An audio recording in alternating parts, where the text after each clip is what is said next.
gosh, how are you? I'm great. I'm so happy to be talking to you. You as well. I have been a fan for a long, long time. You know, when ladies in our industry finally get to connect, tell me if you feel this way. I think in our minds that there's like a shortage of things. So whether it's opportunity or let's say in college or high school, like the guy or whatever friend group, there's this lack mentality that we kind of grow up with. There was a whole pack of us that would audition against each other. And there was more of a competitive spirit or more of not a desperation, but like deep desire and ambition. And in our industry, one can make a big change. One job can do that. So you fall under the spell of this thing that can make or break you. And so therefore, you may not be bonding as much with, let's say, the handful of girls that you go up against. Yeah. I mean, I always hoped that I was sending out a good energy, but it's competitive and it's a tough business, right?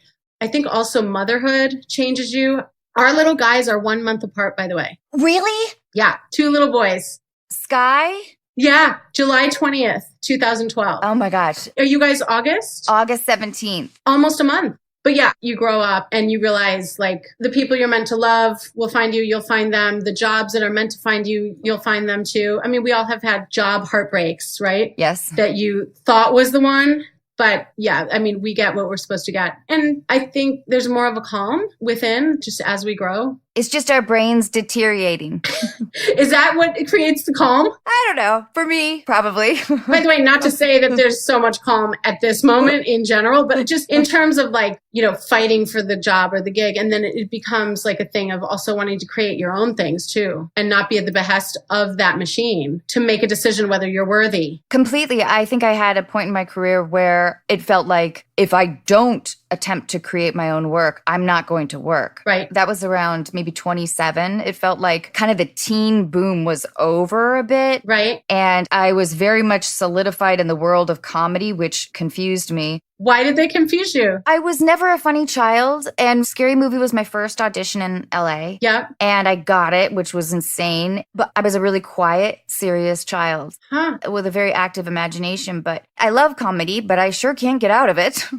Okay, but that's a problem you want to have. No? Yeah. Oh, yeah. Or we create a drama together and just show them how it's done. I love it. I love it. But there's something about the type of comedy that really, I think, sets you apart. It's not shtick. You're so smart that you're in on it. Does that make sense? Thanks. You're in on the comedy, even though you're obviously present to whatever scene or character you're playing, but you're not judging the character. You are living and breathing it. But it's something I've noticed in the brand of comedy that you just shine in. And not to limit you, but I'm just saying it's something that a lot of people can't do. It's just something I've been really impressed by. Elizabeth, thank you. That's a really thoughtful and kind compliment. I always say that I am the person who's willing to just make a complete ass out of themselves. But that's refreshing. Like, and also to be self-deprecating. I am that in my life and I like to bring that to work, but some roles are not written that way. But that spirit is something I want to be around people like that. Humor is at the core and it's healing, right? Totally. Yeah. Yeah. Okay. You said you're very protective of Saved by the Bell. So I wanted to explore that idea. So what inspires such loyalty? I have my own theories, of course.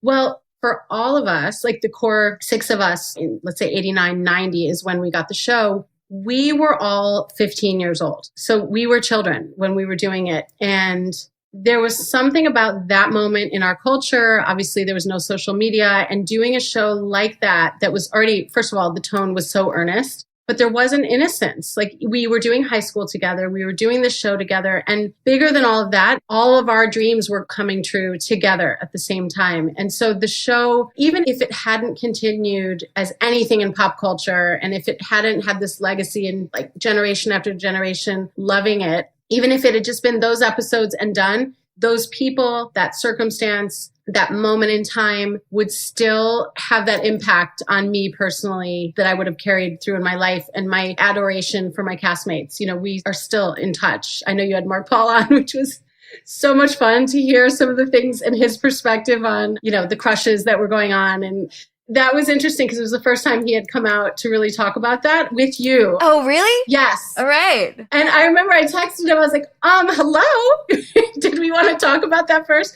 It was so cute though, because like there was, again, such an innocence that I remember him saying on your show, like something like, well, those were the girls that were around me. And I said, oh, excuse me? Like there was a problem with that? I don't think a lot of guys would have had an issue with that. Yeah, no kidding. But they're really like siblings to me. We really went through that rite of passage together in so many different ways. And so that's one reason why it has meant a lot. And then just no matter what job we've all done, and we're really, for a group that started so young, especially the core four of us have just never stopped working, have always had each other's backs. And even if there'd be, a few years where you don't really see each other or talk, I'm not saying we're best friends in every moment through our 20s and 30s and now in our 40s, but when it has mattered, we've been there. We know each other's spouses. We know each other's children. We've been through highs and lows of life beyond childhood. So like, I care about these people and I care about like what we created together. And then on a whole other level, what it has meant to people, I can't ignore. And that's why I feel protective. Like, yes, it was a fun, silly little show that was on a Saturday morning, but something about it has stayed and has meant something to people. There have been people who've come up to me with tears in their eyes saying, I was a latchkey kid and I would come home from school and you guys were my only friends. Childhood is an interesting time for people. It's like, even if they're going through a hard time, the pockets that were still innocent stay with you and you want to cling to it or you want to reflect on it later when, we all get knocked around a little bit. Life is beautiful and amazing, but nobody goes unscathed. So I feel like there's something about that time, and this show was an escape for people. It was about goodness and connection, and whatever it meant to different people, it has meant a lot. And so I was protective of that legacy for them too. Combo. Completely. And the new show is so fun. Thank you. I would be so thrilled to revisit something that's so beloved that you helped build. Yeah, when we finished, we graduated high school. So we were really the age we were playing. So let's say if at 19, we all were really ready for something new. So at that time to keep going with it, I think we all would have felt a little held back. I'm going to speak about myself personally because, Tiffany moved on to 90210 right away. I moved on to Showgirls after that. We all had different goals and a different vision. So I think we needed this distance from it for it to be fun again, because it would have felt like being stuck if it was too soon. And I don't think people would have loved it. I don't think we would have wanted to revisit it until we had really explored a million other things in our own lives, creatively, artistically, and all of that. But also it made sense now. Before in pop culture, it wouldn't have been ready. And I can only say this looking back. I think if you're on any show for X amount of time, you want to shake it up and do something different, especially if people have seen you one way. And I think for us, especially because we were feeling more grown up, we were all ready to take on something new. And mine was pretty bold. It was not neutral coming out of there to take that on. But I knew that I wanted to do movies after that. And I wanted to do something really interesting. Can I ask you some questions about it? Would that be all right? Absolutely. Let's do it. So I was doing my YouTube research on you. Yes. What does that look like? Is it just you plug in my name and see what pops up? Yeah. Okay. Yeah. I saw a clip and I couldn't figure out where it was from. You are celebrating in front of a large group of people the 20th anniversary of Showgirls. And what you said was amazing. You basically kind of summed up your journey with it a bit. Yeah. In that, I don't want to speak for you, but do you remember what I'm talking about? Yeah, no, definitely. It was 5 years ago, and it was actually the day that gay marriage became legal. And so my team had gotten an invite for me, as I had through the years, to either make a speech or do an intro for Showgirls. Since then, since 95, the film has found such a strong place in pop culture as a cult classic. Who knew? It's so good, Elizabeth. Thank you. It's so good. I rewatched it. No. Yeah, because it is so specifically delicious. Good. Okay. It was over the top, and I was directed in a very broad way, as was everyone. Our director was Paul Verhoeven, who had done Basic Instinct and RoboCop and all these big movies, but it was definitely an over-the-top version of what Vegas is like. That was his vision, and we fulfilled that. But, it was met with such controversy when it first came out, which I don't think now it would have the same kind of effect. But through the years, it found this great love, especially through the gay community. They just embraced it. celebrated it. And it's like an anthem. It's this amazing thing to me that something that was so cruel at the time could have ended up being so beloved. Like, you just never know in life. That's really the fact. Elizabeth, but that's really because of you. I really believe that your journey with that movie has permeated culture without us sort of knowing it, without us being totally aware of your specific journey with that movie, because people love you. And so it's almost like that is a very important part of how beloved it is. Does that make sense? Yeah. I wish we could have talked back then. Listen, we all go through our things, right? This was very, very public at the time and really cruel, especially as a young woman. You would appreciate this as an actress. Like, I mean, I'm not a victim. I don't want to paint that at all. I don't live in my past. And to circle back to your great question, and I'll come back to this about what that evening was.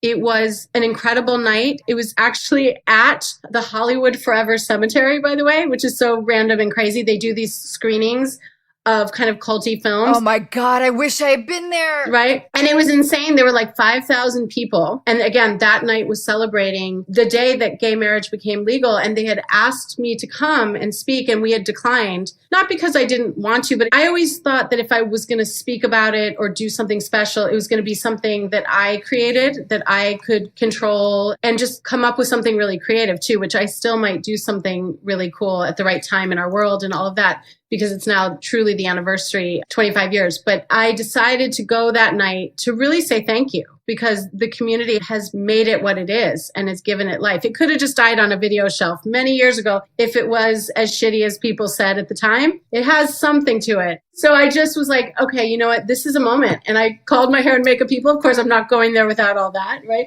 And just said, let's do this. And I sat down and wrote something from my heart, and it was just palpable. You could feel it. And it wasn't even about the movie. It was about what was happening that was so incredible. But I was grateful to just say thank you and acknowledge the night and the magic of it. But yeah, no, I wish, see, that would have been such a special time when it did come out first, to be able to talk with an actress, like to be able to have sat with you and said, oh my God, can I just tell you what I'm going through? This is crazy. What would you do?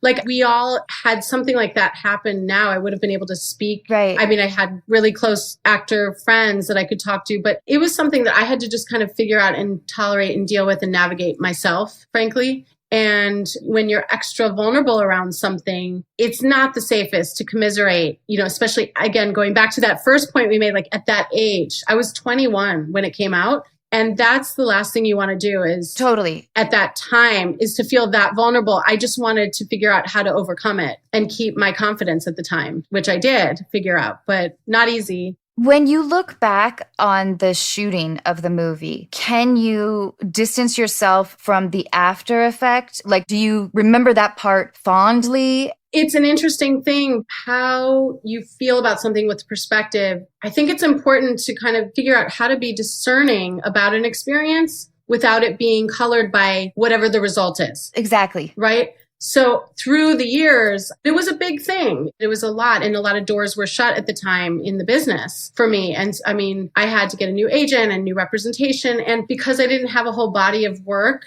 from Saved by the Bell to that, you know, I had to prove like that I have the chops, because I'd been studying and doing theater forever. I was equity at 9 and got my SAG card at 9, doing modeling and commercials and taking 17 dance lessons a week growing up. Like, it was what I lived it. I breathed it. It was my life. So I never was someone that got handed things. I worked for it. I didn't have family connections. You know, I came from Farmington Hills, Michigan. So I was far from all this, as you can imagine. I mean, you came from Seattle, right? So you get what I mean. It's yeah. You hustle. It's hard. You hustle, you have a dream, and it's about the work. And so for me, it was about just, let me get back to the work. I got back in my acting class.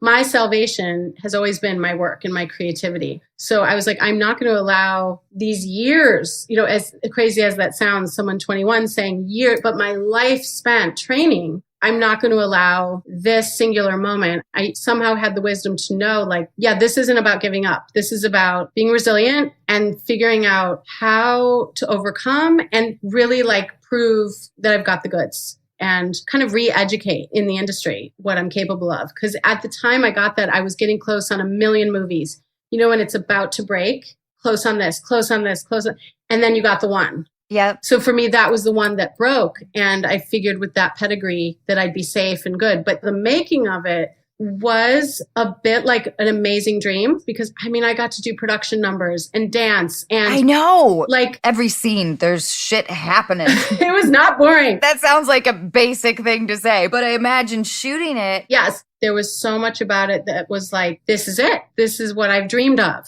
Back in dance class, when I would envision that the people in my class were also my chorus, I'm finally doing this in a movie. Like, you have to hold that vision for yourself. If you don't, no one will. In anything, we have to see it first, especially in our business. You have to see it for yourself because otherwise it won't come to you. So yes, most of the making of it was what I had dreamed of.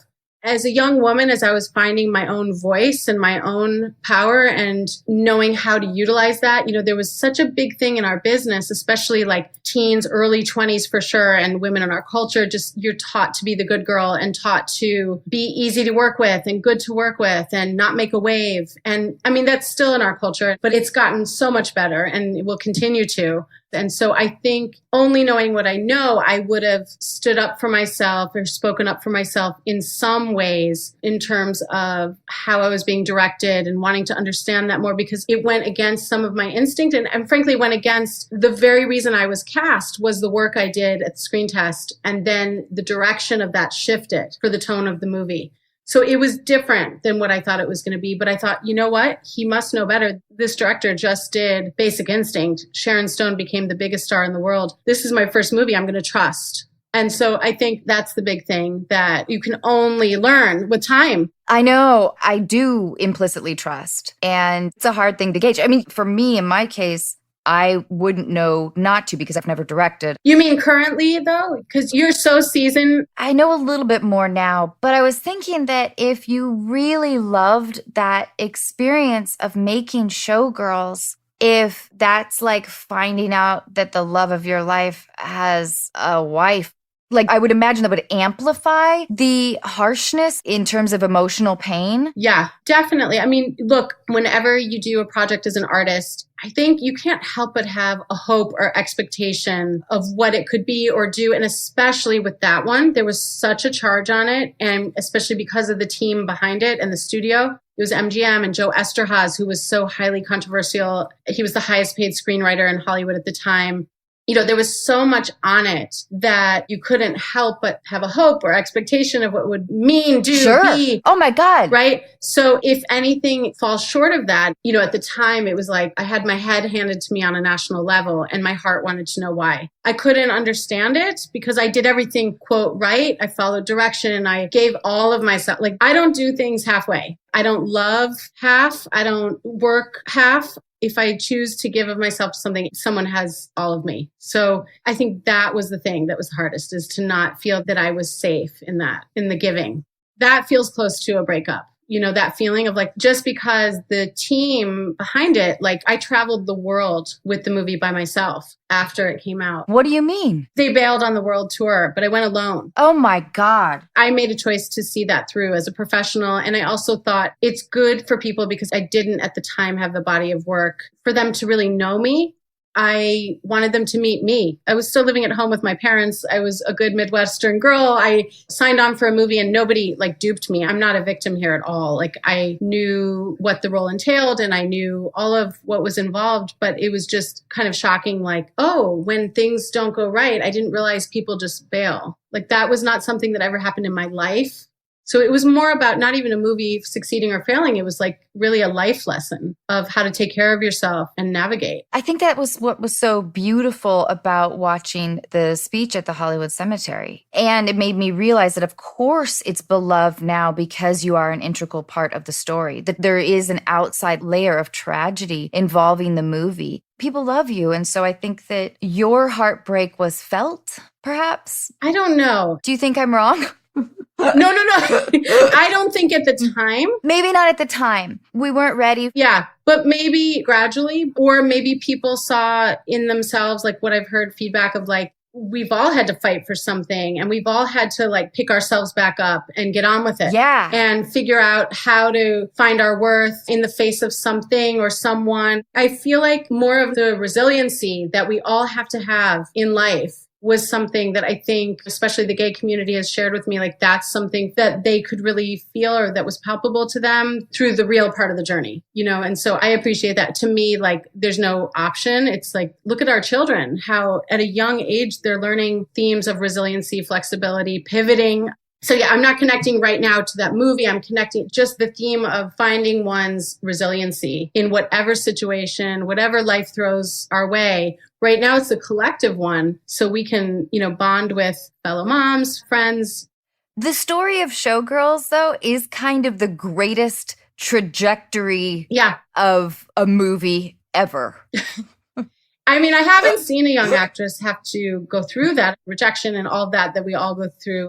It's a rite of passage. I haven't quite seen something like that brutal. For me, it's part of, I think, why I created Ask Elizabeth. I don't know if you know about that work I do. Yeah.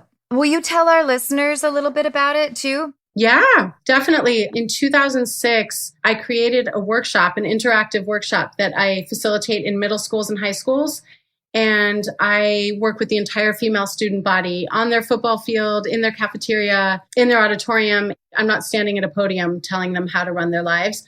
But I think because of what happened so young, I wanted to be of service to provide like a safe space for girls to know they're not alone in the emotional life of a teen girl.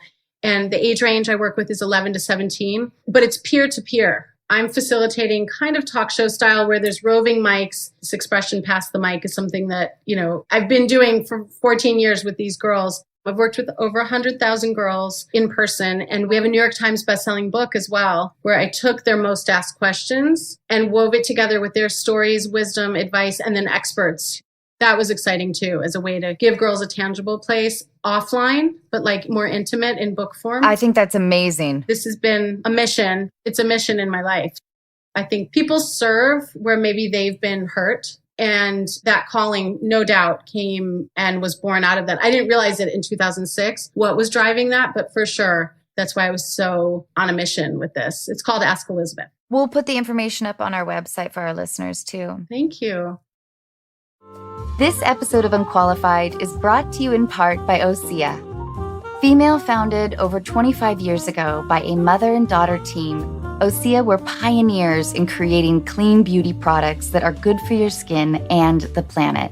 Using sustainably sourced, plant-derived ingredients, Osea's nutrient-dense formulas give you the results you want. Skin that looks and feels amazing. And in addition to award-winning cleansers, serums, and face moisturizers, Osea also creates incredible body products like their now famous Undaria Algae Body Oil.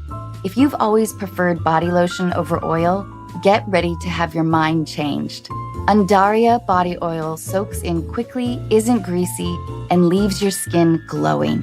If my experience is any indication, you can count on frequent compliments from your partner about how soft your skin feels. Osea's products are clean, vegan, cruelty-free, climate neutral, and created with sustainably sourced seaweed. So not only does your skin feel good, you can feel good about what you're putting on your skin. Experience your new favorite clean skincare line with a special discount just for Unqualified listeners. Get 10% off your first order with promo code ANNA at OseaMalibu.com. You'll get free samples with every order, and orders over $50 get free shipping. You're going to want it all.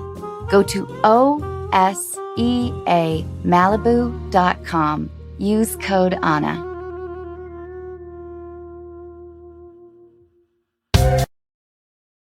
But Elizabeth, I'm still hung up that you had to go on the press tour alone. Would you have met me like in Paris or Germany? God, yeah. We could have had fun. Oh my God, yeah.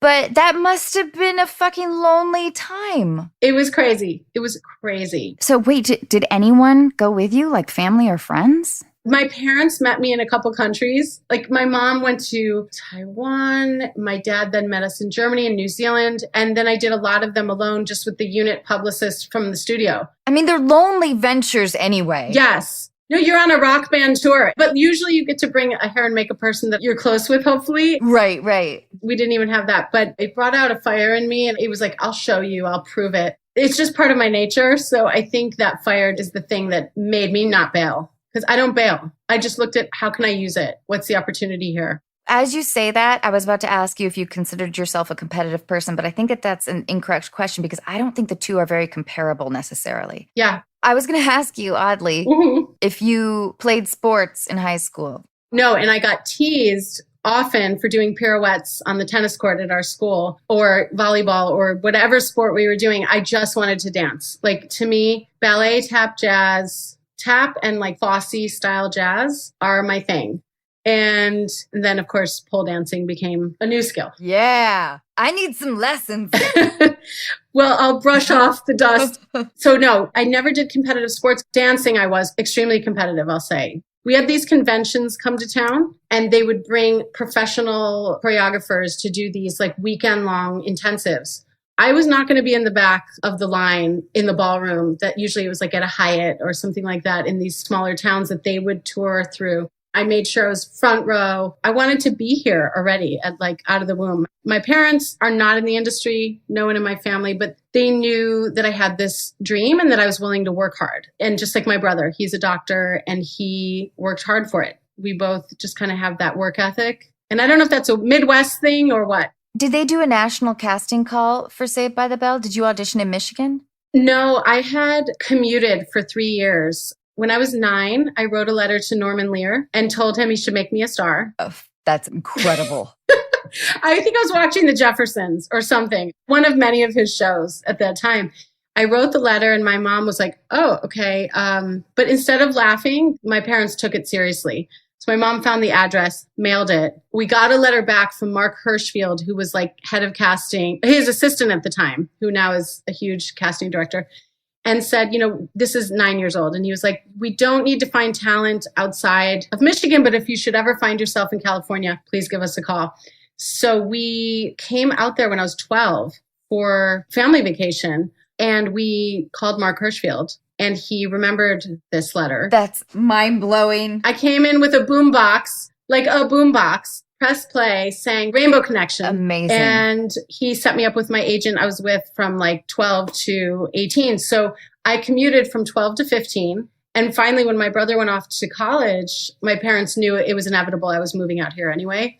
So we all made the leap together. But for 3 years, I commuted back and forth for training, auditions, guest spots. I started gradually building. Did you originally audition for Kelly? I did. Well, I think Jenny Garth was also up for it. I think it was down to the three of us. And then Brandon Tartikoff, who was amazing, he was the head of NBC. He said they couldn't decide, but he was like, we have to have her. And so Jessie was born. That's how that happened. How would you describe Jessie Spano? The OG, like circa 1990 Jessie or still? Yeah. And at the time, did you feel like you really loved her? Okay. So total PTSD around wearing Z Cavaricci pants. What teenage girl would ever want to wear those? Would you? Probably not. No, it was the worst. Actually, starting with those, it really was bad. So the outfits I was really upset about. I'm just telling you, it's so funny because my costume designer from back then, Liz Bass, just DM'd me the other day with a screenshot in the worst, like brown, just disgusting. And she DM'd me with it and she said, I'm so sorry. And I said, Liz, I have PTSD around these pants. You were 15. Yeah, and your body's developing and do you want to wear baggy? Like, no. And I'm a dancer. No, don't put me in those. So anyway, I'm just being silly, but the truth.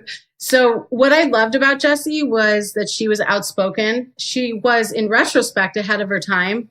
She stood up for people. She was an advocate for the planet, for people, for animals, her friends. And I was raised with really strong women.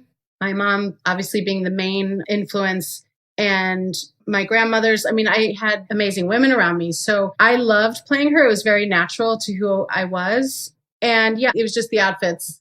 The poofy hair was a reflection of the times. Okay. I don't know what to say about that, but that was a diffuser with a can of Shaper hairspray every Friday night. Cause you know how multicam is. So Monday through Thursday, we rehearsed. Friday night, we had a studio audience, which we loved. It was like live theater, which has been a big part of my life for so many years. Through these years, I've done a bunch of Broadway and London theater as well. Do you know Eddie Izzard? Yes, adore him. So he and I starred in the Lenny Bruce story in the West End. Oh, Elizabeth, I didn't know that. Yeah, Sir Peter Hall directed that. Oh, that's incredible. But the craziest Broadway experience I've ever had, and I have not really shared this story, but this is so much fun with you. I saw a show that blew my mind. It was Hurlyburley with Ethan Hawke, Bobby Cannavale, Parker Posey, wow, Wally Shawn. I saw it in January and was blown away. It was my husband and my anniversary. That's what we went to see. And I had been doing some Broadway previously. So I was kind of in that community, but I didn't know any of these cast members. So I went and we left and I was dying. I was like, oh my God, this show is so incredible. And I'm heartbroken. Like, have you ever felt that feeling of like, I don't know what to do because I have to play that part, but someone's in the role. So like, that's it, right? It won't happen. So cut to a few months later, we were at the Tribeca Film Festival. My mentor of mine had passed and there was a documentary about him, Roy London. So I was there with Gary Shandling and a bunch of incredible actors who had studied with him. We did a panel. This is now May. I got a call that they were replacing the actress in the show, Hurlyburley.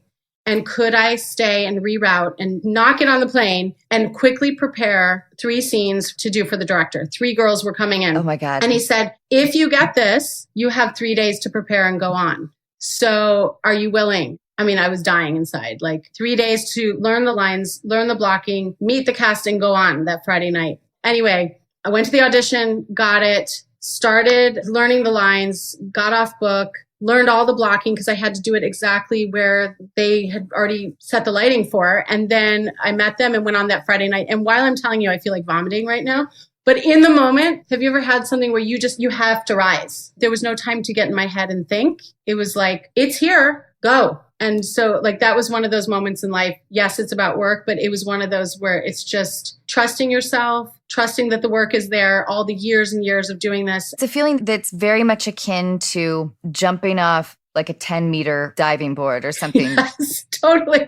100%. You're not getting pushed. You have to make that choice. Yes.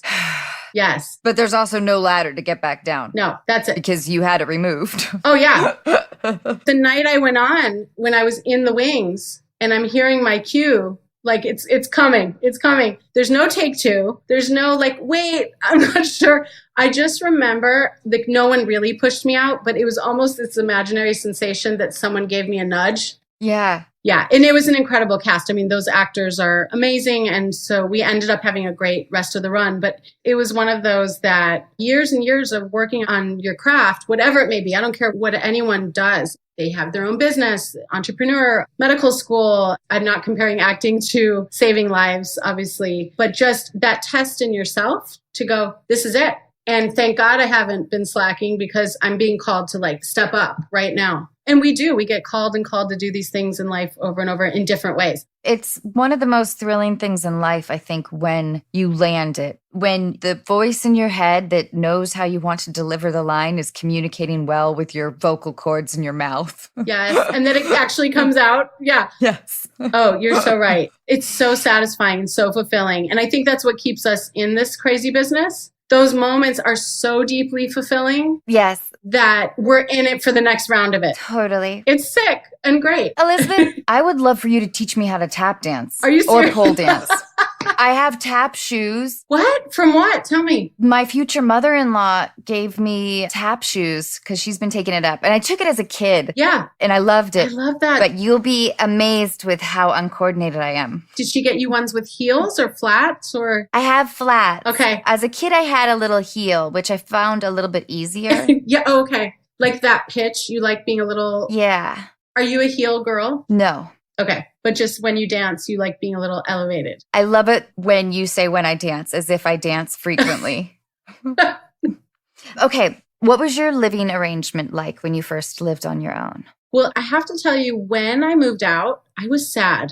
I have incredible parents and in our living arrangement there, like I said, I was still living at home when I was doing Showgirls. I kind of had a bedroom on the bottom floor. So I felt like I had a lot of freedom. I wasn't in a hurry to get out of the house. I didn't have that drive. I felt like I had my independence and my autonomy. But then it was time, it was just time. A good guy friend of mine had a great apartment and he was moving into a house. And I always said to him, if you leave this and you want to rent it, like I'm in. And that's what happened. So it was a 2-bedroom apartment and I loved it. In LA? Where in LA? Yeah, it was, I guess, Beverly Hills area. It was near Doheny and it had a booth. Do you guys have a booth there? Kind of. Or is that a couch? It's a couch. It's a built-in couch. Okay. So it was a built-in kind of couch with like a round table and I loved it. Friends came over and it was a great place. And it was closer because we had lived further out and I was driving every day in Calabasas. So I was in town and not driving around with everything in my trunk, like during the days of auditioning and doing all of that. Thomas Guide. Oh, stop. Can you imagine? I had to pull over, worst sense of direction. Thank God for what we can do now. I'm grateful for the Thomas Guide. I'm resentful towards a younger generation who didn't have to like go. But because you get such a sense of the city in a way that you don't with. Yeah, I just got lost all the time. I take good direction. I have no sense of direction. So yeah, that was my first experience living on my own. If you could live anywhere in the world, where would it be? I would love to live in Paris for a while. I've lived in London when I did the play with Eddie for almost a year, totally on my own. And that was incredible. And then my husband is a fashion designer. So we do spend a lot of time in Paris for him when he's showing or doing business. And I just love it so much. Yeah, I would love to live there for a little bit. What talent or ability would you most like to have? I would love to be fluent in French or another language. I mean, the things that I've chosen, I love so deep, dance, singing, acting. I'm lucky and grateful to get to do those things. But yeah, I would love to learn another language for sure. Me too. Yeah. Oh, how did you meet your husband? We met through a very, very dear girlfriend of mine.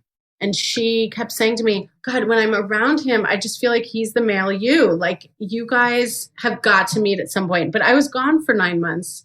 And when I came back, sure enough, we were in a dance class. It was called Movement for Actors. And he was acting at the time. And when I came back, we met in the mirror doing ribcage isolations. Like literally, it was so cheesy and amazing. And from that night on, that was it. I swear, that was it. And we've been together 20 years. That's incredible, Elizabeth. It's crazy, 20 years ago. But yes. Congratulations. That is beautiful. That's really beautiful. Thank you. Thank you. He's good to the bone. That's the kind of man you need. Yeah. For sure. And he's really, really talented. And we're definitely inspired by each other's creativity and like have each other's backs in that we want the best for each other. Yeah, grateful for that. I love that.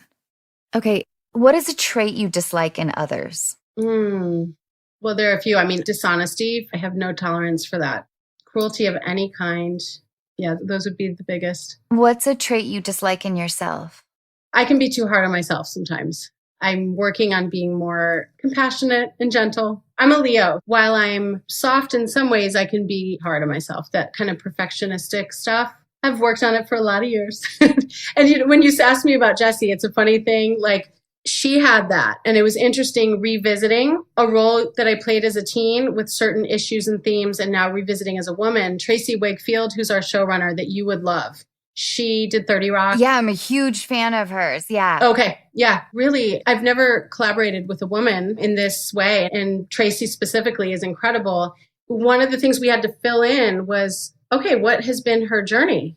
Like, here's what she was as an adolescent. Even if you're not going to see it in an episode, we have to build it in so we know what has she accomplished, number one, because she had a singular vision for herself, Jessie. But then who is she now? Besides the fact that, her personal life is a bit of a mess when we see her. She is a mom. She's returned to school as the guidance counselor, which was so in alignment with my Ask Elizabeth world. Yeah. But really to kind of fill in, what did she work on or what did she not get to yet? Because as humans, we still have some of those themes that reoccur and repeat until we get it. Anyway, it was interesting to kind of figure that out for her character. Again, even if it's not a script or story point, it's embedded in the DNA of this character that people knew so well. As a producer on the show as well, when we were saying about being protective, I was protective for all our original characters, but then also really excited about this new group. I love that because I work the same way. I really like to know, just like you said, even if it's not referenced, it's important for me to know exactly what my character has been up to, Yeah, because it informs your behavior, completely. Right? Your level of confidence, your stature. And Jessie is accomplished. Yes. She has her PhD. She's a New York Times bestselling author for parenting books. And she has done TED Talks and been involved in politics. But I mean, it's a comedy after all. And so I think it's fun how Tracy set her up to, while she's accomplished those things, she is a helicopter parent. She is trying to navigate this terrible relationship. Cheyenne Jackson plays Jesse's husband, Renee. I don't want to give anything away, but there's great chemistry still with Slater. We'll leave it at that. Oh, good. All right. I love it. You can see some stuff happening. Still there. Yeah. Can I add one more little thing? This is about the new kids on our show. I like to share this because I just want to say how special they are, because our show is all about the core of the kids at school. They're all, for the most part, newcomers. And I just wanted to acknowledge, like, being a part of the casting process. This was the first time as a producer for me. So being involved from that angle, every single session, first of all, I learned a lot. One of the things I'm really blown away by, while our kids are like 19 to late 20s, so they're at a different phase of life than we were when we did our show. But, you know, being a part of every single step of casting was important to me. And that dynamic at the core is why people fell in love with our show, like the connections. And this dynamic between them is so special. I was sitting at the HR meeting before we began the show. You know, this is a new thing in our industry. And I remember just kind of sitting there, and I was telling you earlier that I, you know, had to find my voice and to stand up for oneself. And the scenarios the woman listed at HR were so ridiculous to this new group that could ever happen. Like, they thought it was so absurd that anyone would ever have to deal with that or tolerate these things. And I was so inspired by the fact that this gets to be a new narrative in our business. In a new journey where, you know, some of the things that we had to overcome and deal with and navigate that seem normal to them is like inconceivable. Yeah. So on a front of both their talent, but then also like, this is such an exciting time. It's like a game changer, but also a game changer for anyone that came up before now. It's just thrilling, you know, to see like what we get to do as women. Yeah. When you said that you learned a lot, will you elaborate a little bit on that? One of the biggest things that actually was incredible, I've been in situations where I've been cast first and done chemistry reads where different actors come in that capacity. But this was different where just one after the next, you're just seeing everyone for these 6 main roles. We have, by the way, Michael Higgins on the show too, who's a genius. He's great. But what was so clear and such a gift as an actor to see is that no matter how prepared or skilled or charismatic or beautiful, at the end of the day, sometimes that person who had all those check marks was not right. And I wanted to call every actor who came in who did an excellent job, but just wasn't right for that part or wasn't suddenly right. Like once we had the 4 other people to see who would kind of mix with that great chemistry. It strangely was healing for me of years of like, you know, let's say beating myself up or second guessing or all those things we do when we don't get it. And no one ever tells you. Like for anyone listening to this, you can go in, audition, you can be brilliant, and you just hear, oh, they're going a different way. And maybe you don't know what that other way is until the person is on the screen. You're right. It's unlike sports or like if you run track or something. It's like you have no way to gauge your audition process precisely. No, because if you win the race, like it's clear you won because of your speed. There's no other criteria. That's something that was so clear to me. And it just kind of healed like 20 years of any times I was so hard on myself or questioned myself or second guessed. Even when they just come in and say hello. And you obviously hope at hello that they're as good as the hello. And in our case, luckily, everyone is so skilled and so great and professional. And it was something really unique to like see how the dynamics come together. And we have such an incredible diverse cast. And it's something that I hope to not put a spotlight on in the future as being something so special or unique. It should just be. Mm-hmm. I mean, our show deals with that race, privilege, kids coming from a different school being bused to this kind of school in the Palisades, kids whose, you know, socioeconomic backgrounds are different and they're dealing with that head on. It's comedy, but still getting to really deal with like thoughtful things right now in the culture. Yeah, I feel lucky to be on a show that like deals with these themes. And I bet those kids are really fortunate to have you as a producer and as a mentor. Well, I'm there if they need me. And at the same time, I don't want to impose anything either because, you know, there's a difference. Like we were babies, we were 15, right? So if you're in your 20s, you might not want to hear. I do remember like when I did First Wives Club with Goldie Hawn, I wanted to know everything from her. Like I was at a moment, like I just wanted to be a sponge because I was reflecting like, oh, what was my job at their age? Like what was one of the jobs that I was able to look to someone older and more seasoned? And so I got to have that woman. I got to ask her a million questions. She and Diane Keaton and Bette Midler, they were it for me. That's amazing. These three comedic geniuses. But if they have a question, I'm there. And if not, like I'm getting to learn from them too. It's a give and take with these kids. So it's fun. That's so cool, Elizabeth. Okay. Do you have a greatest regret? I don't. I really don't. I don't either yet. Yeah. Okay. Knock on wood. I mean, you think that that's because you've chosen to not look at things that way? Because I think that that's a choice, regret. I often think about how I'm really flaky, how while I think about the people I love a lot, they might not consider me the most thoughtful person. I can be very generous in moments, but I can be neglectful about that stuff. So I don't know. As I was thinking about greatest regret, it's like... But generous pertaining to giving something or giving of yourself? Both. Okay. But it's not consistent. Like, I don't think any of my friends would describe me as like the person who would pick them up at the airport. I think I'm pretty good with emotional support when you can get me. Mm-hmm. But do you think any part of that is the life that you've led, like going from, let's say, movie to movie or the grind of a long-running series, or like it doesn't really set oneself up to be able to be as available, right? I think too, like when I talk on the phone, I'll talk to somebody for 2 hours. Yeah. And then I won't call them for months. Or even maybe I won't really respond to their texts. Or a classic thing is like, I'll get a text from somebody I haven't heard from a long time. And I won't read it because I know that I want to actually call them and a text doesn't feel appropriate enough. Right. So then months later, I truly have 337 unread text messages, Elizabeth. No. I really do. So I'm not texting you then? We have to figure out a different means of communication. No, but you know what? But also with good friends, like I bet though, if someone said to you, I need you. Yes. You're going to pick it up. Yeah. Okay. So your good friends probably just know and accept it, right? I've established a pattern for years now. So Okay. if they're still willing to be in my life, then.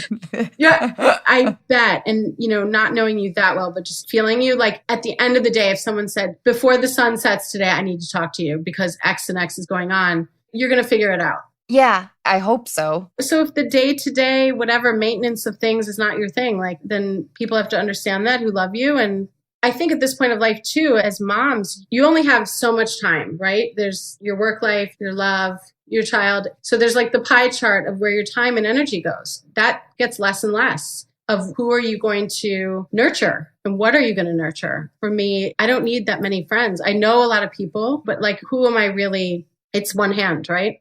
Yeah, I think so. Has a stranger ever changed your life? That's a great question. It's funny. I don't know if it changed my life, but it was like a magical moment. It was in New York, probably 25 years ago. And I have not thought of this in so many years. So it makes me almost want to cry. I was on the Upper East Side and there was a very, very old woman. And I know you're not supposed to go home with strangers, but this woman, she was in her 80s. She seemed disoriented and she told me where she lived. And I took her back there and she made me scrambled eggs. And we talked about her life and we called her family.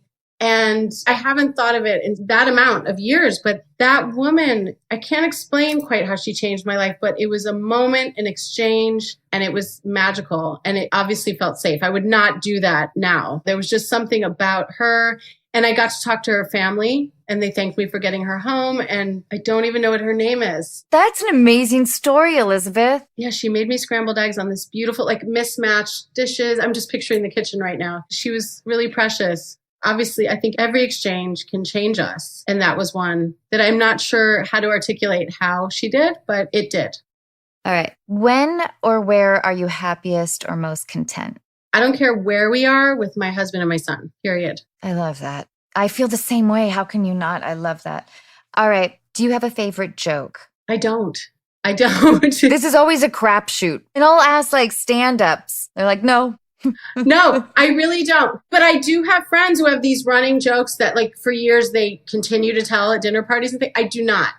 I've gotten really good though at during this time, when it's time for lunchtime on Zoom for my son, I have a book of knock knock jokes that I got on Amazon and I put it with the lunch so he can like read it to the buddy who he's having lunch with on Zoom. So jokes have become a part of our daily, but I can't remember the last one that he read. There's just sweet and silly and kind of add a little burst of something. Right now I'm looking for the bursts to bring to the table because right now we've got to bring some of that. I know. I act like a juvenile around my son, and he has been a little bit bratty to me lately because I'm like his only play partner right now. No, well, they've had their little autonomy at school. Yeah. Right? And now, they're home with us. Yeah. That's so funny. But it's awesome. I wouldn't trade it for the world in that. No, the time together. Yeah, it's been amazing. Someday I'll have the words to sum up the last 8 months for me, but it has been a time of a lot of reflection. Definitely. A lot of people are in survival mode, but at the same time in that fight or flight. I'm so curious to see how we're all already changed and how we then come out on the other side as well. 100%. What would your younger self not believe about your life today? These are so good. Oh my God. I think that it's better than I thought it would be. What a beautiful answer. I was also tell my younger self, like, relax, it's going to unfold and be better than you think it's going to be. Yes, you're 100% right. Yeah. Who would you invite to your dream dinner party? Right now, the dream dinner party is all the loved ones that I can't see right now. That would be such a joy. That's a beautiful answer. In one word, how would you like to be remembered? Do you know what it is for you? No. This is hard. This one's hard. I know. I was thinking about this because I asked this question to a lot of people. I wonder if there's something around the idea of conviction for me. But of course, kind, loving. Yeah. I love the idea if I didn't have to describe myself, if somebody else described me as remarkable. Right? I love that. I love that. But it's a little arrogant. No. Well, I think the person right there would say that right now. Yeah, I think so. I don't know, just what the word love. Yeah, love. I'd want them to remember me as love. Yeah, I would agree with that. I think you are loving and you're lovely. Thank you. Oh, I very much mean it, Elizabeth. Thank you. Elizabeth. Yeah. What's the meaning of life? You're killing me here. I know. No, they're so good. And the meaning of life is to give love, be love, and offer hope. That's the best answer I've heard. Hey, Elizabeth, thank you so much. Thank you. I so appreciate it. Thank you so much.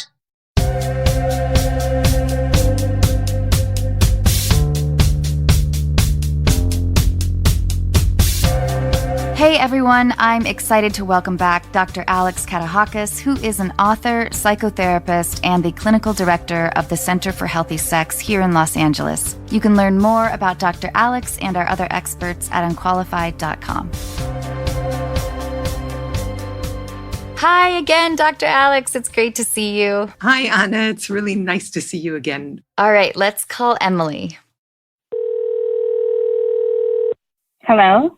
Hi, Emily. Hi, how are you? I am great. How are you? I'm good.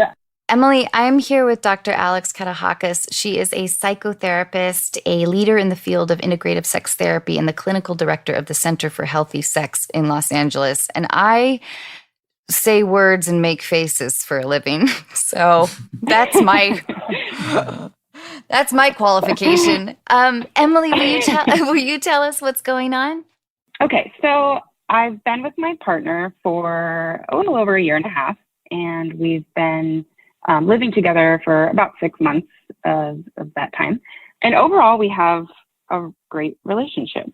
I think the best relationship that both of us have been in. We have similar sense of humor, and we have overall good communication, and we have the same interests, but also kind of have our independence when COVID isn't happening. So it's great. But when we first got together, we were having sex, like 2 or 3 times a week. And I'm a fairly sexual person. So, I like to have sex often. And so it seemed like, oh, okay, we're on the same page.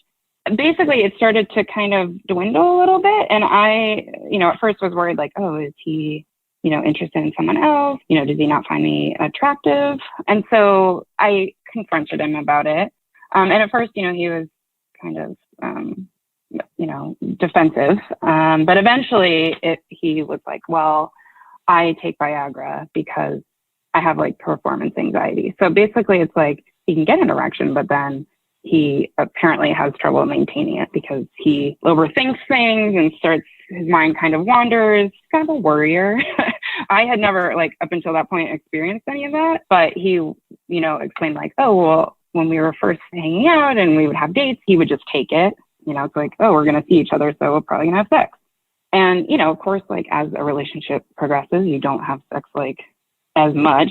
But I guess I was kind of worried. I was definitely like, oh, that's it? Like, that's not a big deal. It's fine. But it didn't really change. It was like, so are you going to, like, take the pill? Like, we would see each other and we wouldn't have sex. And I don't know. I was just kind of like, is that really it? Or is it something else? And I feel like as it's gone on, well, he was basically like, you can just like tell me, like, if you want to have sex, like, hey, will you take a pill? And I just feel like that kind of isn't as like spontaneous and romantic as I would like. I kind of just don't like feeling like I have to ask for that. So I don't know. I'm just kind of like in this awkward space. Emily, I've been in a couple relationships where I wanted to have sex more than my partner did. And it was hard for me and confusing because we're adjusted in our society through all the messaging that we get that men are supposed to be the aggressor. Mm-hmm. I'm sure Dr. Alex has a lot of thoughts on this, but I do want you to know that you're not alone.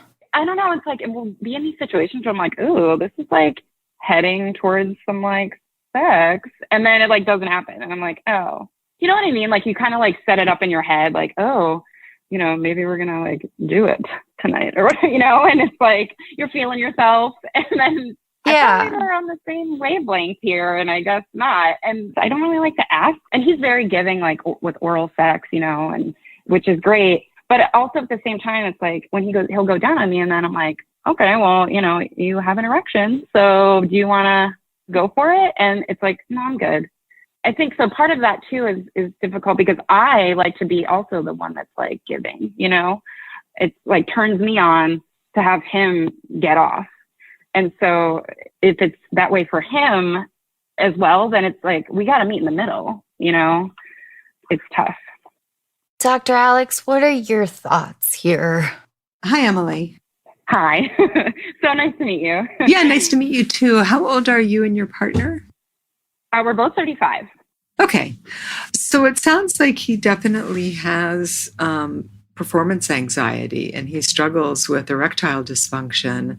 And that's something that he can look into, that he can get some help from when he really starts to look at his anxiety and why he's in his head about sex all the time. And it's interesting that you have this idea of spontaneity, which I think a lot of people have, which is partially true and partially absurd. So why is it so horrible to decide that you guys want to have sex a couple times a week and to say to him, what if at noon today, Thursday, you were with him and you were having a good time, or you kissed him and you said, I'd really love to have sex with you tonight, or fuck you tonight, or make love with you, whatever kind of language you use.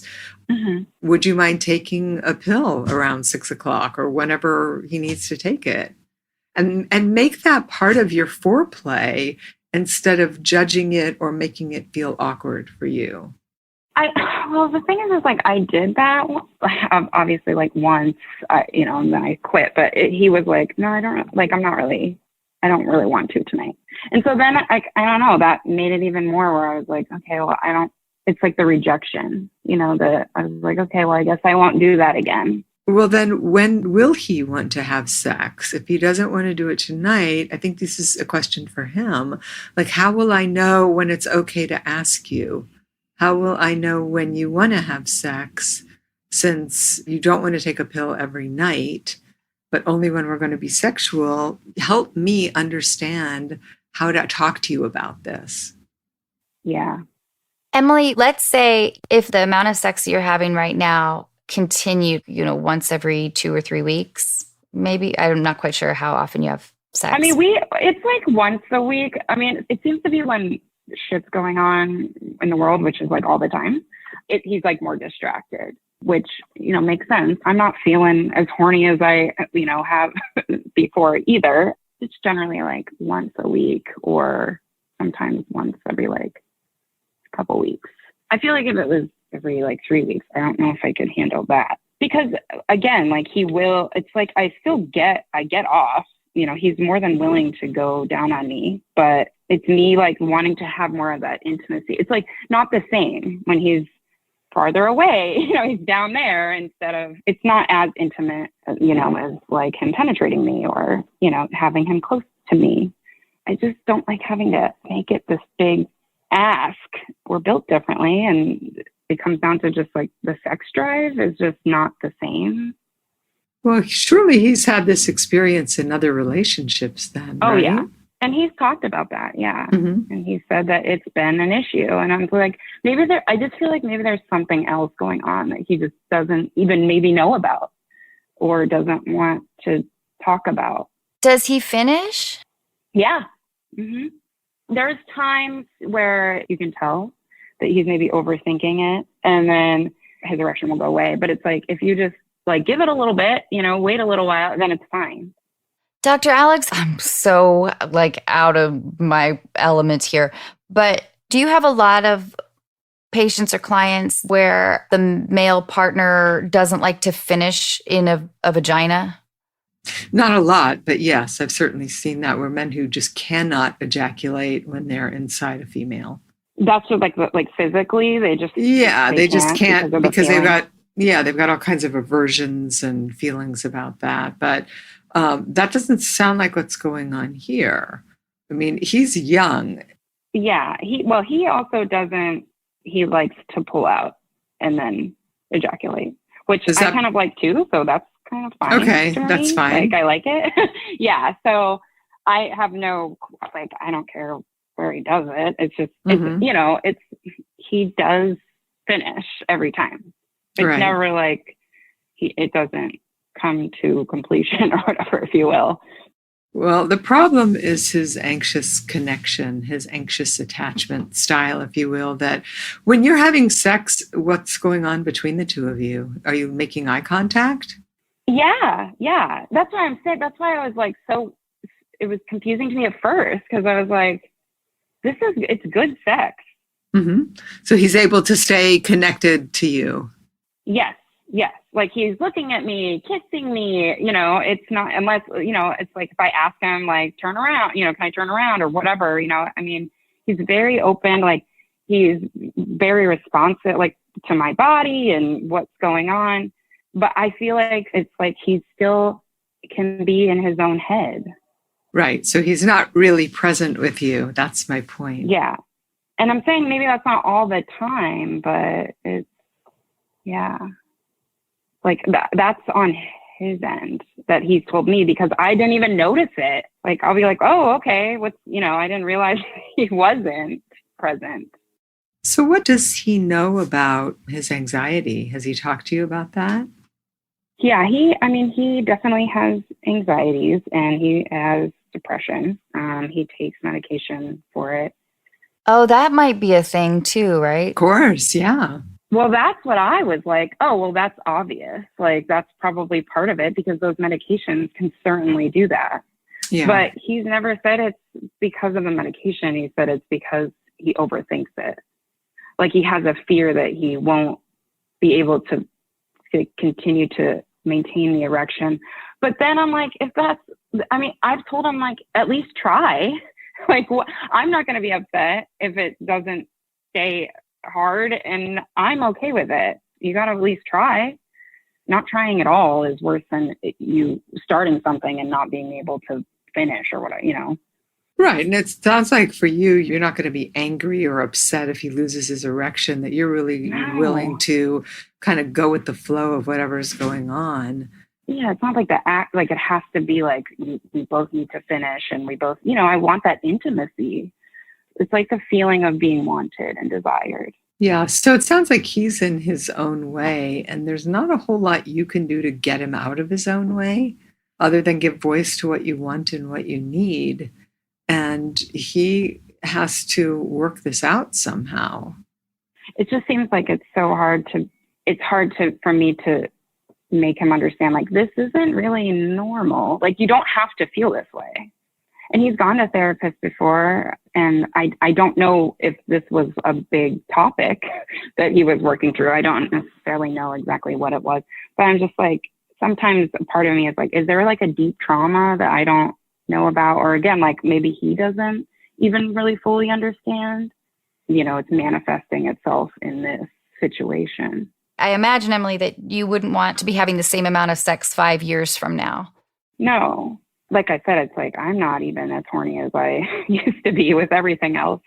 We're all kind of just like, not feeling it so much. But I wonder if, Emily, you might go back to saying, this is what I need and this is what I like. And I wonder if there's a way to kind of put it back in his court. Dr. Alex?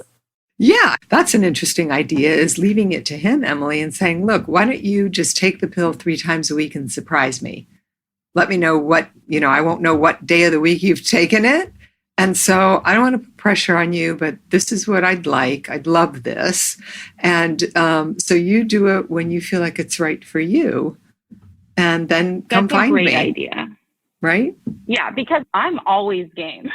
Right. Yeah, Emily. I'm like, I don't care, right? Yeah. Like, I'm down. So yeah, that's a good idea. So that way he doesn't feel like, oh, I have to like tonight, I have to do it. She's expecting it. Yeah, you won't even know. That's a great idea. Yeah, I'll be like, whoa, hi. Yeah. Emily, I wonder if you can ask him if there's other things you guys can do that is also stimulating for him that he hasn't explored yet. Right. I think that's great. Like, Dr. Alex, what would you suggest? Like, what are some... Well, what Anna would say is sex toys. When someone has difficulty with erectile issues, anxiety and being in your head is one thing, but oftentimes people can have pelvic floor issues where their pelvic floor is too tight or not tight enough. And maybe anal stimulation would be super arousing to him. So if you considered some sex toys and to experiment with things that help him feel more aroused, less anxious, and this has to do with trusting you also and the quality of your conversations around sex. But there is a book I really want to recommend that you have him get. It's called Coping with Erectile Dysfunction. And you can find it on Amazon, and it's a terrific book. It's a little bit of a workbook. It will have him looking at his anxiety related to sex and then exercises the two of you can do together. Okay, that's great. So what are his sexual fantasies? What turns him on? Well, it's funny that you were talking about like the anal play, because I've tried to get in there. Mm-hmm. And he's like, whoa, like we take baths a lot. I think that kind of makes him, I take a bath like every day. Like I get home, it's kind of like a ritual now where I just like let's take a bath, have a drink. And it's cute because he's like, I have never like took baths before you, because like, now I get like this awesome view. I'm in the bathtub. So I try to like do that because I feel like that's kind of gets him going a little, like the bath. So yeah, so to really talk about that and ask about it, a lot of guys, hetero guys, are homophobic about their rectums. They think if they like anal play, they must be gay. It's like the most ridiculous equation, one of the most ridiculous ones on the planet, because the prostate is incredibly arousing when stimulated. So that whole region is highly arousing for most if people can get out of their heads about their ideas about it and what it means. Yeah, Dr. Alex. Yeah. Get in there. But I don't think you should be invading his rectum without his permission either. Fine. I'm not gonna like slip it in when he's, like in me or anything. But no, I have tried. I'm like, let me put a finger in there. And he was like, I don't like it. But I don't know. I think maybe we should re-explore it because maybe we just need more lube or something. Like yeah, lube is super important. Yeah. These are great suggestions. Thank you. There's a company that makes couple vibrators called WeVibe, and part of the vibrator is in the rectum, and this, can also be vaginally. So the couple is using it at the same time. So you can look at their products also, and maybe you can look at those together. So he knows I have like a dildos and vibrators. I guess I don't even know. I haven't, and I don't know why. I've never suggested that he use it on me. Do you think that's a good idea? Oh, that's hot, Emily. Sure. Yeah. Mm-hmm. Yeah.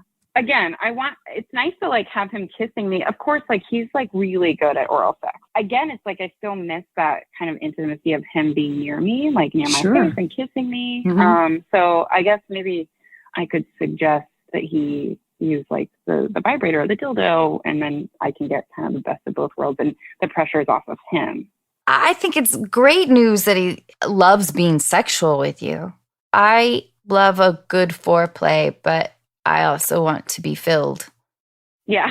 Yeah. Like you just, I don't know. It's just like that desire. Like I was like crushed at first. I thought that this was like, could not be the most like more perfect relationship because we were just having like the right amount of sex that I wanted. And then it was like, oh, okay. I mean, honestly, I was a little angry at first. I was like, I feel like I was a little bit like misled and how this is gonna, how it's gonna go. I mean, I was worried about this when I first heard your story. I was like, uh-oh, did she move in with the wrong guy? Exactly. And I will admit, like at first I didn't understand, because you do have this like preconceived notion that like men are just these horny, like sex crazed people walking around, and they can't help but want to like fuck all the time. But that's just not. I know. I mean, it took me a little bit to be like, what? Like you don't want to have sex with me all the time? Like it was definitely disheartening. Right. And that's his individual therapy work, by the way, to look at what is that paranoia? Why is he in his head? What kind of situation did he grow up in that he's got this much anxiety? So there's a perfectionism there sometimes. Or is there guilt? Well, that's what I was wondering, like the guilt thing, because he's mentioned like there's a meme out there that's like after men masturbate, and it's like they look like, it's like this picture of like a sad clown or something. And it's like after women masturbate, it's like, like the Nicole Kidman, like post Tom Cruise divorce, like picture where, you're like feeling so great. And I was like, is that how you feel after you like jerk off? Like I didn't realize that. Well, that sounds like shame. But where does that come from? Well, that would be some sort of family of origin issue. And it doesn't mean that, the person was sexually abused. They may have grown up in a shame-based household where sex was shamed, or they had a very perfectionistic parent where you had to be perfect about everything. I mean, it can be any number of dynamics that took place in the family that would have a kid being that anxious, and that translating into adulthood also. And he suffers from depression, so he's got some mental health struggles that he really should be addressing in therapy, because again, Viagra was developed originally for old men. It wasn't made for young men. A 35-year-old man is a vital male sexually. So something is going on. Anna's right, actually. The medication he takes for depression is going to impact his sexual drive, because they just do. They have side effects. So I'm going to be honest, like when you're first in a relationship, you like do a little snooping, like medicine cabinet. And so I was like, oh, he takes Viagra. And my first assumption was like, oh, it's because he's on antidepressants. Like that makes total sense. And so when he was telling me that this is the reason why I take Viagra, because, and I thought it was going to be because I can't get hard, stay hard, whatever, because of the medication that I'm on. And he didn't say that. It was just not the answer that I was expecting. I thought that that's what he was going to say. It could very well be a combination. Maybe the medication is exacerbating some issues that maybe he had. But I wouldn't discount. I mean, like some of those medications are pretty powerful. I'm surprised that he's not taking that into account as well. Well, that's what I've brought it up to. I'm like, also you're on antidepressants, so don't put this all on yourself. It's like you physically, like it's obviously affecting it. Emily, you wrote in your email and you've told us that you have brought it up. It's not like you haven't been communicating these concerns to your partner, but I wonder how you can communicate in a more effective way, I guess, that wouldn't upset him or lead to places of defensiveness. Yeah. In our earlier conversations, Emily, Dr. Alex talks about how women are like in their sexual prime in like 35 to 40. Right. The prime of Miss Jean Brodie. And maybe he should Yeah, like, know. I feel like I want to have sex like all the time. Like I'm Right. constantly horny. That's like, right. And so it's hurtful when you Yeah. feel like I'm like, oh man, I thought we were gonna be like boning all the time. Yeah. Like, because that's what we were doing at first. Of course, he's a wonderful man. It's like I don't want to make him feel ashamed that, or there's something like wrong with him. But I also want him to like take maybe a responsibility. Yeah, if you add a little bit of that information in, it makes it about your needs as opposed to his inadequacy. And I think telling him how happy sex with him makes you feel. I did say that, even if we don't have sex, I would love it if you would just at least tell me like, you look fucking good today. Like you look like you're like, you look beautiful. Like I still need these kind of like words of affirmation. Sure. If I'm not physically getting it, like please at least tell me that you do want me, you do desire me. Maybe you can't always like physically do that, and he has been trying to do that. Like I can tell he's like consciously like, oh yeah, I should say that to her, but. Yeah, Emily, I think that you should, with gentleness, say these things. If it's like, honey, really, this is what I need. And I really want to work on this together. Well, and I feel like when I've said in the past, like, oh, I need sex, I think he maybe has taken it as I need to come. And so it's like, he's like, I'm happy to go down on you. I love going down on you. But that's not like what that is to me every time. Like, it's like, sure, Right. Sometimes I just need to like get off, but it's the intimacy that I need. It's like the desire, like someone that desires you, that they physically need to be with you, in you, whatever, Right. But if your partner has a mood disorder, if he's got anxiety and depression, he's working against that and his body's not responding. And that's something I think you have to be in reality about. Because honestly, when I read this, what you sent also, I thought, wow, you haven't been in this relationship that long. And you want to be careful about, bending over backwards constantly to try to accommodate and fix and make this work out until you start to feel like, you're swimming upstream in a way. So you've got to make some hard decisions here about, is this really the right relationship for you?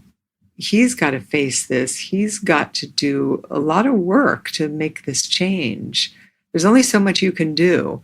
You can be the sexiest, most beautiful woman. You can, strip for him every night and do cartwheels. But if he's not doing the work to meet you, then you're going to get exhausted by this.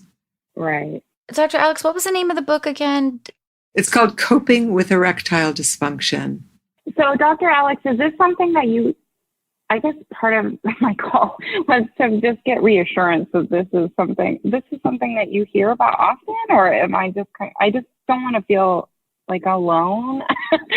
No. I don't think it's unusual. I mean, there are plenty of couples where, the guy struggles with either premature ejaculation or erectile dysfunction. And these are mostly anxiety disorders when they're not organic, when the person doesn't actually have something physically wrong with them. And typically when you see this in guys in their, 20s and 30s, it's anxiety. When you see it in a guy who's 50 or 60, he's 50 or 60. Like, yeah, he's physically incapable of doing it. Right. And so that's what Viagra was designed for, was for older men, for performance. But this is a different matter now. Yeah, it's like not this quick fix pill that you can just give to people who have mentally. Well, he's got mood issues, it sounds like. So he really should be doing his own work around this. He should be trying to crack this code, not you. Certainly you can help if he says, look, I need you to put your hand this way or use this pressure or this rhythm. Yeah, you can certainly do all of that, but you can't be the one who's primarily trying to, figure this out. Like, get it going. I can't. Yeah. Exactly. Because that's the thing is, like, when it happens, it's great. Of course. It's great. It's like, what? Just get into it, man. Right. It'll wear down your self-esteem if you are the one who's primarily carrying the energy for change here. That's totally what happened to me. Yeah. Is it? Oh, yeah. Yeah. Well, and I was in those relationships, I was in like my late teens and 20s. And so I was already like, consumed with insecurity in general. But it made me feel that I wasn't attractive, all those things. And I wanted to be proactive. And like I think Dr. Alex said, you can only sort of do so much before I think your partner needs to examine some things as well. I wonder, though, if maybe a first step is, should Emily read this book? No, because that's more of the same. That's more of her trying to jumpstart his engine. She can say to him, look, I had this conversation, or I found out about this book. Would you be interested in getting it and reading it? And they can read it together, but he needs to buy it. He needs to make the overture to get it. She can't be the one who's coming home like Santa Claus with a sack full of, like books, sex toys, lingerie, right. Coping with erectile dysfunction. Yeah. Yeah, that's what I mean. He has to make the moves to help himself.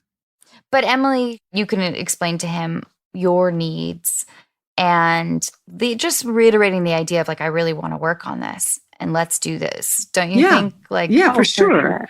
Yeah.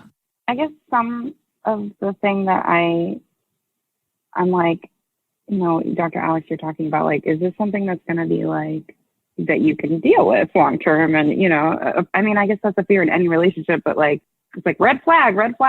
But I guess I am having trouble. Of course, it's like something that I'm interested in trying to work on. And I don't know, I want to say fix, but everything else is like so great. I don't want to lose a relationship that's great. And pretty much every other aspect is like perfect. Sure. Well, I think you have an opportunity here to help him and just say to him, look, I'm crazy about you. I think we have a great relationship. You've had this problem for a long time. And if I leave, if we break up, you're going to have it with the next woman and the next woman.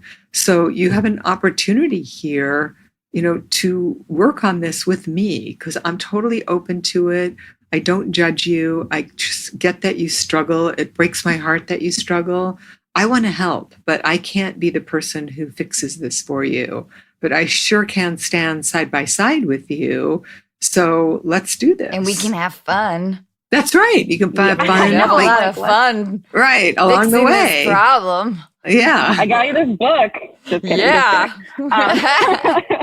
Look, if he says yes, okay. If he accepts the invitation, then buy the book. But don't buy it without talking to him first. Oh, okay. Yeah, that makes sense. And, you can say to him, I think it's important that you find a good sex therapist that can help you. I've had friends that sort of in the same boat where whatever partner is just like, nope, I'm good. The sex valve is shut off. But, he, she, whatever is so great everywhere else that I just like deal with it. And I'm like, I don't know if I can do that. Like, I just don't know if I can do that. But I get it. I get what they're saying, but I also am like, but, I need to get off with that person. Like, I can master. I'm good at it. I'm really good at it. But I just want to have that person with me. I want to have my person. Yeah. Dr. Alex brought up, the idea of the connection during sex. And I think, too, that could be something that maybe you could express to him as well. Like, I love it when you go down on me. But I also really, like, part of my orgasm is, like, making out with you and kissing you and, like, And it's like having him getting off on being with me, Yeah. And see how he responds and kind of proceed from there, I think. That would be my suggestion. So you're not circling around with the same tone that you guys have had when addressing this in the past. So you guys don't go to a place of frustration. Defensiveness. Yeah. Yeah. A little excitement around it might make him feel a little less pressure until he can figure out how he wants to proceed with taking care of this. Because I think Dr. Alex is right that this is not you, this is him. And it was interesting that he's had these issues before in the past. But I think initially a little bit of like, baby, let's fucking conquer this attitude. I'm on the sidelines, cheering you on, but I'm also, on the field. Yeah. I think then, like, I hate the idea that conversations about sex, at least, become so leaden. Dour, right. Yeah. Well, that's why I use the word invitation. Like, this is an opportunity for us to figure this out together. Yeah. And to have fun doing it. So it's not so dour and depressing and horrible. It's not horrible. It's just what his body's doing. So let's get acquainted. Yeah. Let's find out more about why this body does what it does. I think I'm going to be like, hey, like, I want to build a life with you. Like, I want it to continue, but we got to be on the same page. Emily, as unqualified as I am, I would avoid maybe talking about the past like we used to have sex, only because it's not productive. I am guilty of that. I'm guilty of that. Being like, we used to do it this many times, and it's hard. You know what I mean? It just won't be productive. Right. It's blaming and it's shaming. And, we were talking earlier before you got on the call that, long-term relationships and sex kind of waxes and wanes. Sometimes it's great for a long period of time. Sometimes there's a dry spell. It just changes all the time. So this is kind of a getting to know you process that you're still in with him. And this is an opportunity to go deeper, to know each other more intimately, to get more real, which is super vulnerable and scary. It's probably going to make his anxiety go up. I know. That's another thing too. It's like, I don't want to add more insult to injury. Well, but there's nothing you can do about that. You can't erase yourself. You have to be honest about what's going on with you. Yeah, you're right. Of course you're right. You're Dr. Allen. I know. She's amazing. Emily, please know that you being open and talking about this stuff will have a big impact on a lot of our listeners, because you are not alone. I mean, I've been there. A gazillion people have been there. And so it means a lot you shared with us. So thank you so much. Yeah, no, thank you for helping me. You're both great. I love the show. Thanks, Emily. I bet we're going to have a lot of feedback about your call. So please keep in touch if you feel like it. I would love that. I would love to. Yeah, I would love to do that. So I'm interested in hearing what people have to say about it too. So thanks, Emily. All right. Well, take care. Thank you, Dr. Alex. Thank you. Bye. Thank you. Thank you, Anna. Dr. Alex, thank you so much. You're welcome. It's lovely to see you. Lovely to see you too. Bye.